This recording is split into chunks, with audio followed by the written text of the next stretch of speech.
perang ini bisa sampai Perang Dunia Ketiga. Karena ada pengelompokan-pengelompokan. Ada yang dari Irak, ada yang mungkin Rusia, mungkin juga Korea Utara. Sementara kalau di Israel ada Amerika Serikat, mungkin ada negara-negara lain yang berhadapan-hadapan. Apalagi kalau sudah senjata nuklir yang berbicara, udah dunia semakin dekat dengan kiamat nih. Ya, 1 minggu lebih, 10 hari lebih ya kalau nggak salah, 1 minggu setengah konflik Iran Israel ini terjadi. Amerika sudah masuk ke arena meskipun masih kentang, masih nanggung. Trump sendiri terlihat hanya membentuk retorika-retorika perang dan retorika anti nuklir tanpa ada upaya yang saya kira retorika Trump ini banyak kepalsuan di situ. Korban sudah 600 lebih kalau nggak salah. Terus ribuan orang, 2.000 atau 3.000 orang korban alami luka berat karena konflik ini. Dan diperparah lagi dengan klaim-klaim mengenai potensi terjadinya perang di Iran atau karena Iran Israel. Artinya ada spekulasi yang saya harus nyatakan spekulasi liar bahwa perang dunia ketiga itu akan terjadi melalui Israel dan Iran. Memang ada sisi keunikan, betul. Tetapi untuk potensi terjadinya perang dunia ketiga, yang kita tahu perang dunia ketiga itu bertema perang nuklir, yang saya kira tidak mungkin terjadi selama kesadaran manusia atas moral, kesadaran manusia atas ekonomi, kesadaran manusia atas eksistensinya terjadi, dan ditambah pula tidak ada pemimpinnya itu tidak berwatak psikopat. Ya, perang dunia ketiga itu tidak akan terjadi.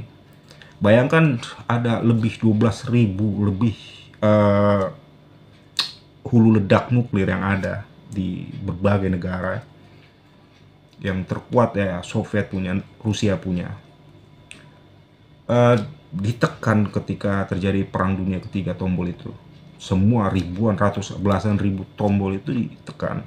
Yang musnah itu bukan hanya manusia dan ekologi, bukan hanya efek beracun, efek radiasi dari bom nuklir yang baru bisa berkurang itu ribuan tahun, tapi juga bumi. Artinya tanda kutip ada terjadi kiamat bumi gitu.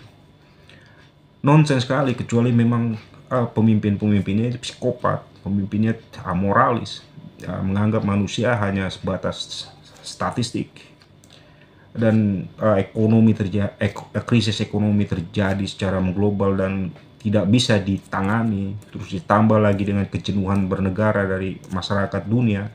Masyarakat dunia sudah lelah, jenuh terhadap negara. Ya, mungkin saja itu terjadi, dan ketika terjadi kejenuhan itu, maka munculnya skema-skema kekuasaan yang totaliter. Nah, disitulah muncul perang besar. Artinya banyak bentuk provokasi. Kalau kita lihat di perang dunia kedua lalu itu, Hitler sendiri itu kan memanfaatkan paradigma bernegaranya, berbangsanya dia untuk menjalankan misi perlawanan yang besar-besaran, bahkan sebagai pemicu perang dunia kedua yang 70 juta orang tewas dan ratusan juta orang itu bermigrasi. Artinya perang dunia ketiga itu jauh lebih parah lagi. Dulu itu belum ada bom nuklir. Ada terjadi pun juga akhir-akhir perang dunia kedua. Sangat tidak rasional dan sangat spekulatif dan berkesan sensasional, bahkan dramatik ketika menyatakan bahwa konflik Iran Israel ini akan menghasilkan eskalasi yang besar, menghasilkan eskalasi yang meluas, sehingga perang dalam kategori ideologi dari secara empiris kita ukur terjadi hari ini. Lalu terjadi perang dunia ketiga yang bertembakan nuklir, itu bahkan saya anggap itu mendramatisir, bahkan ngelantur saya anggap. Nah, disinilah bentuk kehati-hatian kita dalam menyerap informasi dan menyimpulkan satu klaim yang sangat subjektif. Tidak ada pertanyaan seharusnya apakah perang dunia terjadi, potensi terjadi, dan di situ ada semacam aktualisasi atau kajian-kajian tersendiri potensi-potensinya dan menghasilkan kesimpulan. Ini tidak, bahkan sepenggal-sepenggal aja itu sudah jadi headline gitu loh, udah jadi clickbait di media sosial, dan itu disukai oleh masyarakat kita. Nah, saya anggap kita harus membaca atau mendikte peta diplomasi hari ini, terus peta multilateral hari ini, terus kerjasama perekonomian sudah pakem bahkan sejak tembok Berlin runtuh. Terus lagi juga komitmen atas moral, banyak hukum-hukum yang sudah terjadi, aturan-aturan internasional yang harus diterapkan, artinya dalam bentuk kesadaran positivisme harus diterapkan, bukan jauh dari kategori hukum itu sendiri dan jauh dari kategori hukum itu sendiri, tapi persepsi terhadap kondisi kekinian atas moral. Kebutuhan akan moral itu makin tinggi hari ini manusia. Nah, yang terjadi sebenarnya itu di konflik Iran-Israel ini ya hanya bersifat sama dengan pola-pola umumnya, yaitu perang asimetris regional, sama kayak dulu tahun 80-an. Perang yang saya anggap di abad 20 setelah Perang Dunia Kedua itu yang terparah menurut saya. 1 juta orang lebih dalam beberapa tahun saja itu tewas. Ya, perang Irak-Iran dulu itu yang ditopang oleh dua kutub, kekuatan besar adidaya, Amerika, Soviet. Toh itu tidak terjadi apa-apa. Terus intifada kedua di tahun 2000, di awal masuk milenium 2000, itu sama, tetap akan menghasilkan pola-pola asimetris. Dan kalaupun memang terjadi pola konflik yang melebar secara proksi, itu hanya representasi dalam kategori perang asimetris itu sendiri.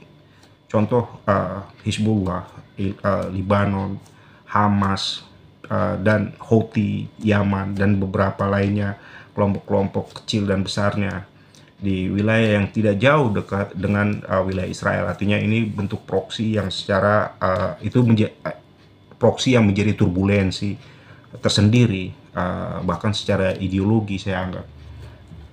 Nah, poinnya adalah di Benjamin Netanyahu itu sendiri, yang kalau dia sendiri, bahkan Bill Clinton itu nyatakan Netanyahu mencari sensasi dalam perang, sehingga dari sensasi itu dia menghasilkan legitimasi politik yang lebih kuat, karena di dalam negaranya sendiri itu Netanyahu terancam posisinya, dan terancam juga dengan hukum internasional atas genosida yang terjadi di Gaza, yang dia lakukan langsung, instruksi langsung olehnya 2 tahun terakhir ini. Nah, saya kira itu memang harus kita kembali kepada prinsip-prinsip yang empiris, prinsip-prinsip yang historis untuk membaca situasi, dan kita juga harus menghindari klaim-klaim yang memang justru itu menjadi misleading, dia sesat, klaim-klaim yang sesat.